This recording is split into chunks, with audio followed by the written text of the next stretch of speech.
Kenapa penguasa yang zalim itu rumahnya makin besar, tabungannya makin banyak, anaknya sekolah dibiayai negara juga, bininya mau suntik kecantikan dibiayai negara juga, pembantunya mau cuci mobil dibiayai, bersin dia biayai negara. Antum ditanya orang, kau udah ngaji sama Ustaz Somad? Iya, setiap subuh Rabu kami ngaji. Ku dengar kemarin penjelasan, ittaqi da'watal mazlum, fa innahu laisa bainaha wa bainakum wa bainallahi hijab. Laisa bainaha wa bainallahi hijab. Doa mereka tak ada hijab. Kenapa penguasa-penguasa, pejabat-pejabat itu makin banyak hartanya, makin sehat badannya? Apa jawabnya? Jawabnya hadis yang tadi lah. Itu maka disandingkannya hadis. Itu bukan nikmat, itu azab itu. Rumah besar, jabatan lama, duit banyak, itu azab. Kalau di jamaah dijelaskan begini, saya mau kena azab lah Pak Ustaz. Apa tak poning kepala awak menghadapi jamaah yang begini? Kalau gitu saya kena azab aja lah Pak Ustaz. Itu azab. Azab itu. Apa arti azab itu? Azab kali kurasa. Itu azab orang Medan. Al-azabu al-man'u. Itu arti kata azab. Al-azabu al-man'u. Azab artinya tercegah. Itu arti azab. Loh, apa hubungan azab dengan tercegah?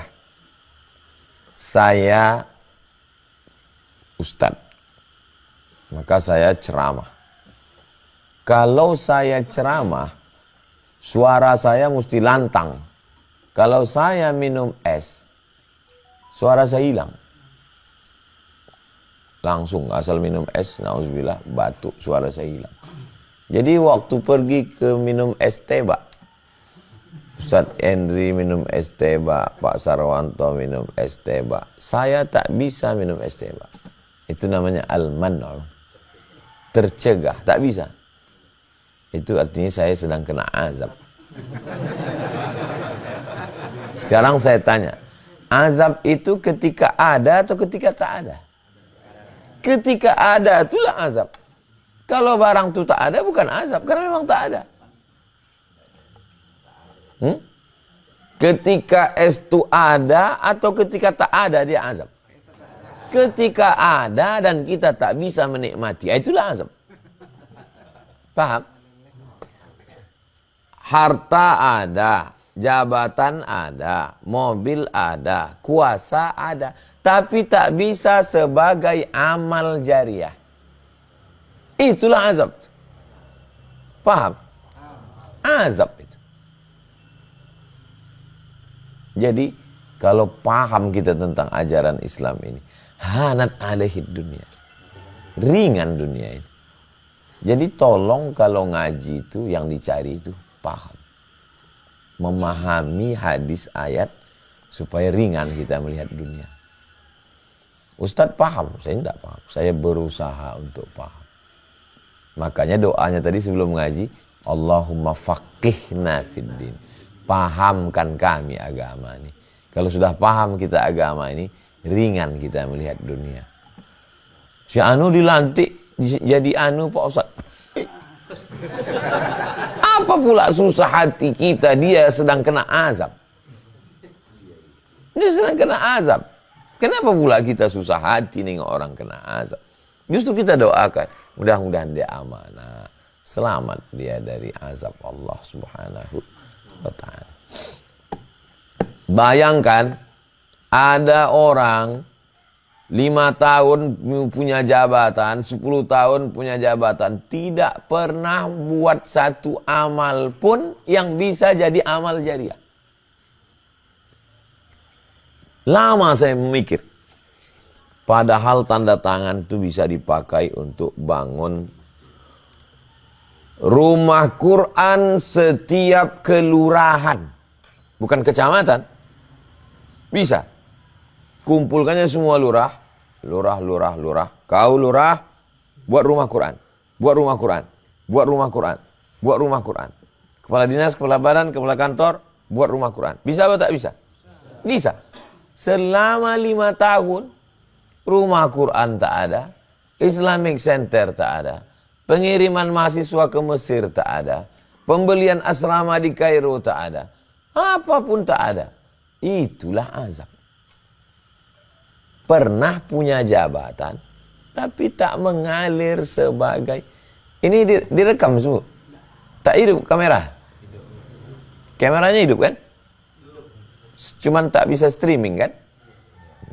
Artinya tetap bisa diupload. Walaupun tak bisa streaming, tidak live, tetap bisa diupload.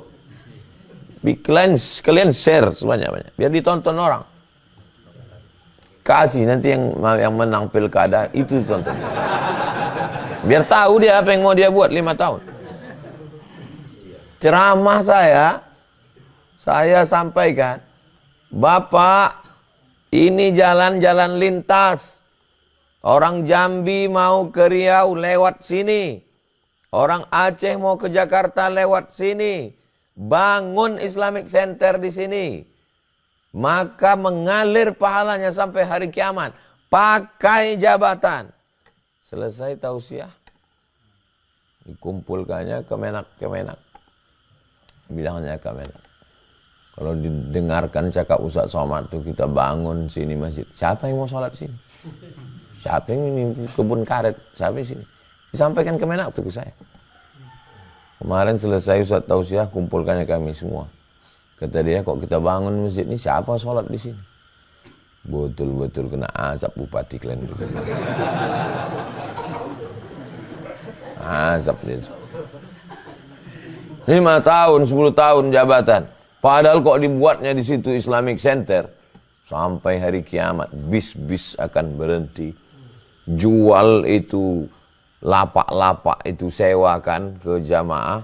Jamaah akan buka tempat jualan, ekonomi bangkit, duit sewanya masuk ke masjid. Lama saya pikir, kenapa tak terpikir otaknya untuk beramal soleh? Kenapa tak terpikir kepalanya untuk beramal soleh? Lama saya merenung.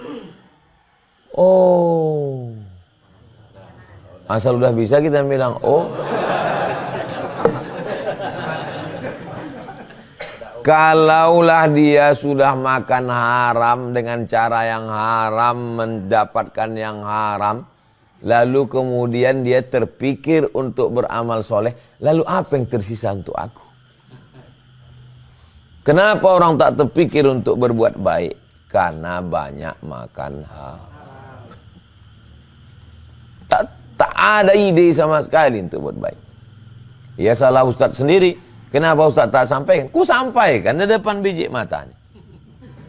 Nah, kalau kau buat di sini Islamic Center, mengalir sampai hari kiamat, menolak. Begitulah adilnya Allah Subhanahu Wa Taala. Jabatan itu 5 tahun, 10 tahun hanya menjadi azab. Paham? Tapi saya tak berhenti. Asal ada di situ bupati, kapolres, dandim, kepala dinas, kepala badan, hajar terus. Sampaikan terus. Apa yang Ustaz harapkan? Mendapat amal jariah. Itu aja. Dirikan rumah Quran, dirikan Islamic Center, kirim anak-anak ke Mesir, kirim ke Tarim. Mumpung kalian masih ada jabatan. Dibuatnya alhamdulillah. Tak dibuatnya aku dah kusampaikan. Dah lepas kepada Allah Subhanahu Wa Taala.